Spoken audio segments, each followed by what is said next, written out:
Hello, ladies and gentlemen, and welcome back to Tech Showdown. I'm Kevin, and today we have something different.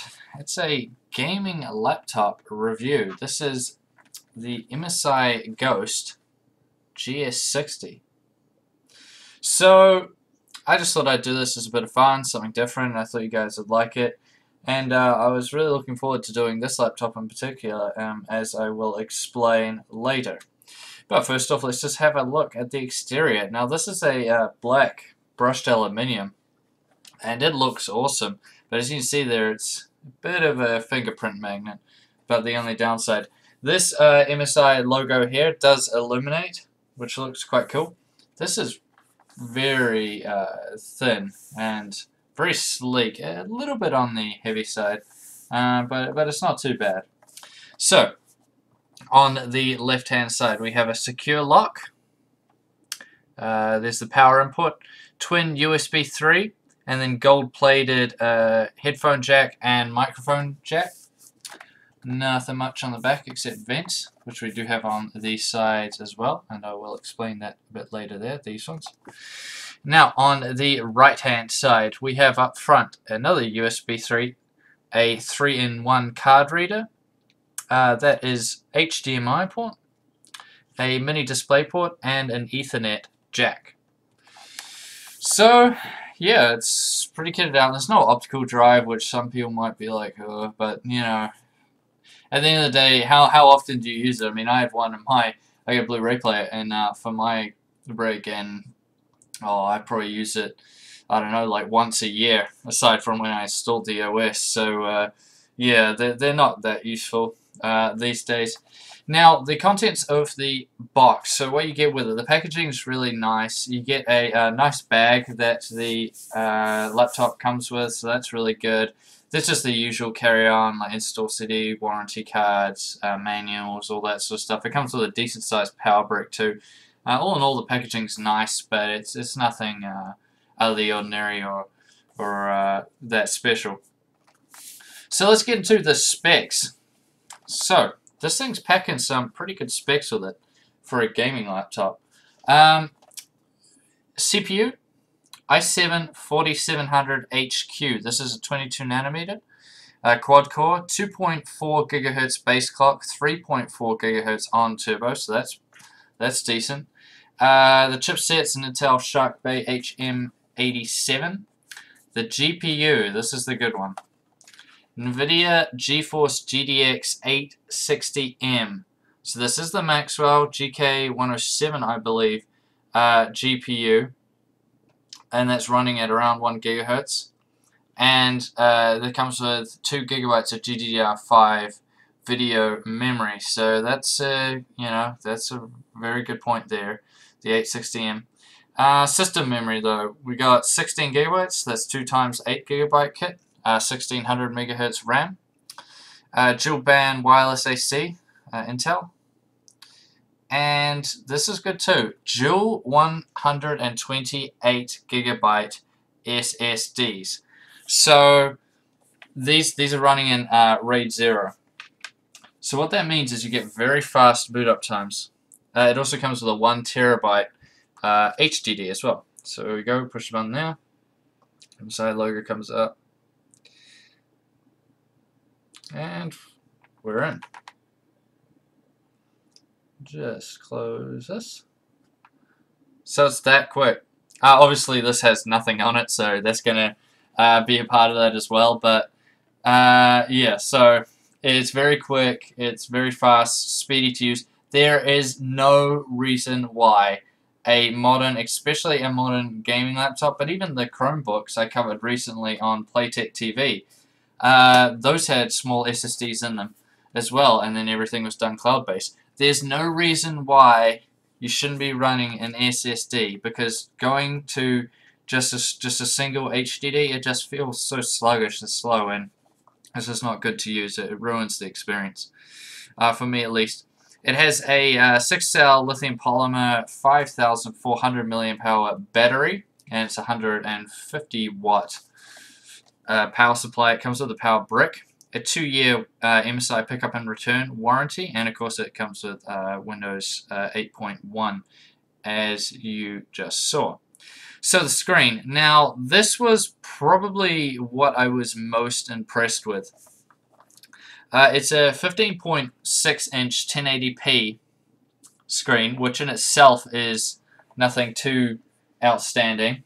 However, it's an IPS panel. I just turned it off. Check it back on again. Okay, there we go. Straight back in. What that means is you get great viewing angles. Hopefully I can show you on the camera a bit. Yeah. And very little glare. Things like that. It's very good.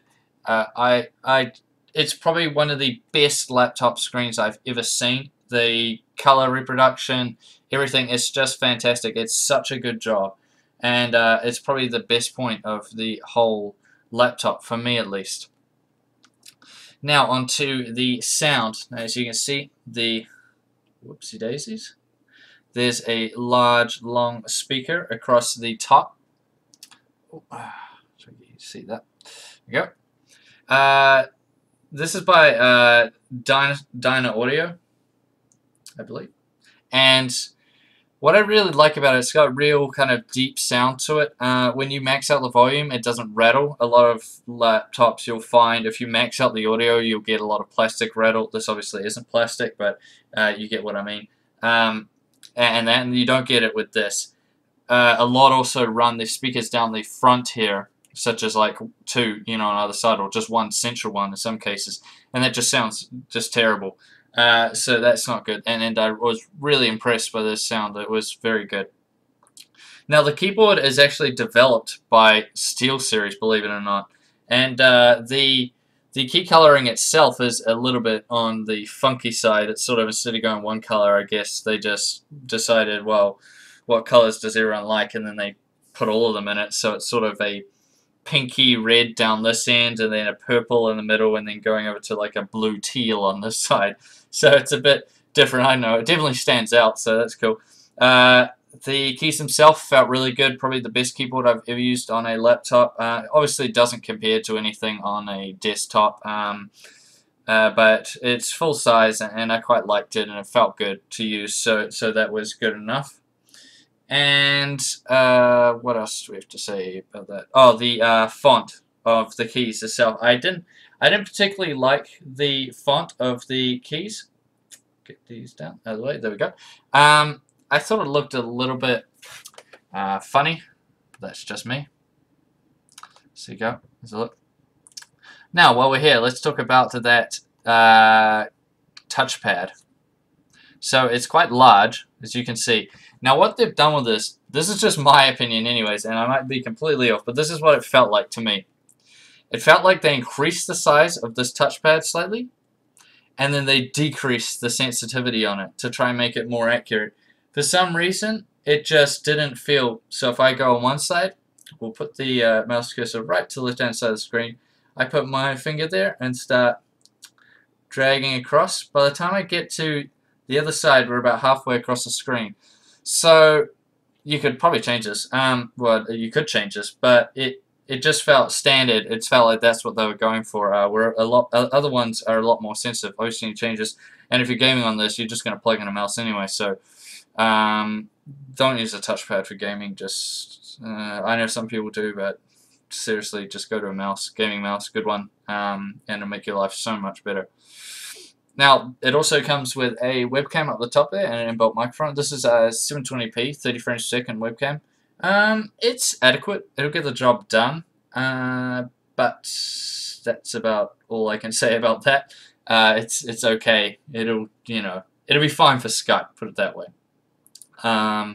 Yeah. So now into the performance of this. So I took a few benchmarks, and they were probably a bit high for a gaming laptop. These are the same ones. Whoa, that would have been dodgy.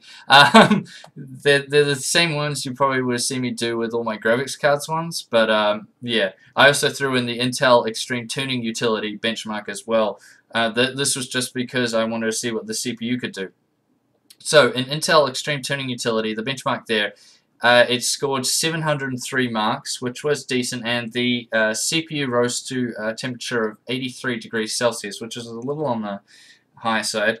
And also what was funny is the CPU only reached a maximum of 3.2 gigahertz, even at the start when it wasn't that hot, so it didn't boost or turbo all the way up to 3.4, so that was interesting.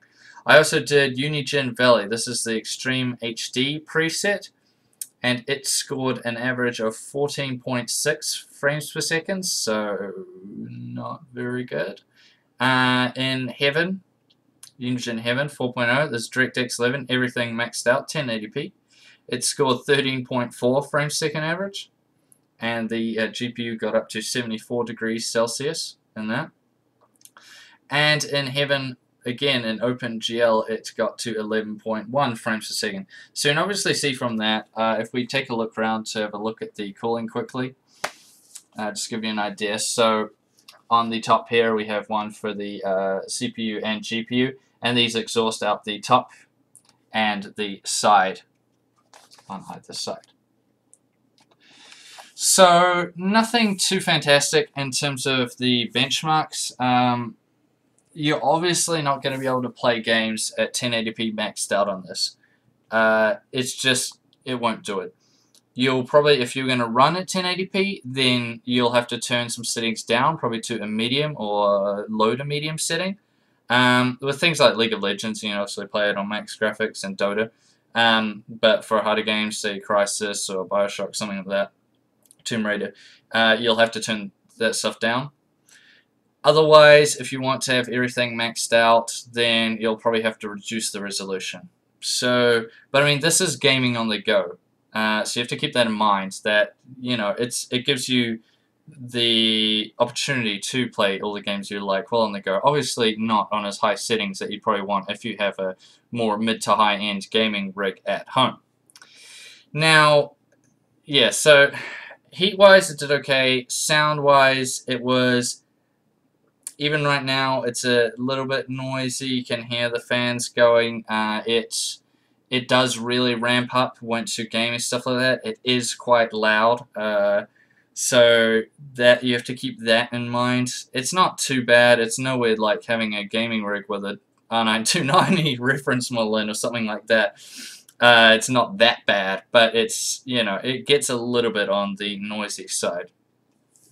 Now, battery life. So with such kind of beastly specs, somewhat, well, for a gaming laptop, they are, it still achieved a decent battery life in my personal opinion. Came in at about 3 hours with me using this for moderate use, and by moderate I mean just sort of general stuff, you know, like YouTube, web browsing, you know, all that kind of thing. So nothing too extreme that would drain it incredibly fast. It was just set on the standard, just power option. So that's decent. With heavy gaming, they will probably see that drop. I don't know how much by. You might only get maybe 2 hours out of it. And also, if you set it to power saver mode and don't, you know, and you're just web browsing and not watching videos or anything like that, then it might go up a bit. But keep in mind, so you just look in, say, 3 hours, give or take, depending on how you use it, which I thought was decent for something like this. And software. So it comes with Windows 8.1, which is good, and I'm not going to get into operating systems because everyone has their own opinion, so we'll just leave it at that. But it also comes with some good pre-installed software, so it's MSI battery calibration, killer diagnostics, and network manager. So these are all designed to optimize CPU, GPU, and the Wi-Fi performance, which the Wi-Fi performance was very good. It always had 5 bars, never dropped off, even when I was carrying it, walking around the house, stuff like that. It was always very good. So definitely kudos for that one. And it also comes with XSplit Gamecaster for people that are looking to stream or do something like that. Although I'm not sure. Maybe if you're streaming something like League or Dota, you'd probably be fine. It wouldn't have too much of a worry in that regard. So in conclusion, what do I have to say? Well, you've obviously seen the specs. Right now, this is coming in. Price-wise, it's obviously going to vary. It's around 3,000 New Zealand dollars, which would be, oh, what's current exchange rate with the US? I think, this might be wrong, about 2,700 US dollars. give or take. So it's quite pricey. A lot of people are going to say, and I already know in the comments below, you're going to say, well, why don't you just build a gaming rig for the same amount of money and it'll be, you know, way, way better. This is true. I'm not denying that. Definitely true. But with a gaming rig, you don't get the portability, and that's the whole point of this. It's small, it's sleek, you can take it very easily, and it's very sturdy as well. So you trade that utmost performance for the portability, and that's what you got to realize. So in that sense, for a portable gaming device, I really like it, and it's probably one of the best gaming laptops I have used, although I haven't used a whole bunch of them just yet, but I really do like it and think it is a good job. So if you're looking for something that still lets you play most of your games in your library at a medium setting, most likely in 1080p, obviously depends on the game, Bioshock Infinite, you might be able to get away with running this on high. It'll do it very, very well, and it looks awesome, and the keyboard's fantastic, and the screen is phenomenal, and it sounds very good, so it is a good job. Now, I hope you enjoyed this video. I hope you enjoyed my first gaming laptop review. If I missed anything, leave it in the comments below. Obviously, this is my first time doing this, so I'm just trying to cover all my bases and hit all the key notes that I think you guys should know about this laptop. But let me know if I missed anything, and I'll see you all next time on Tech Showdown.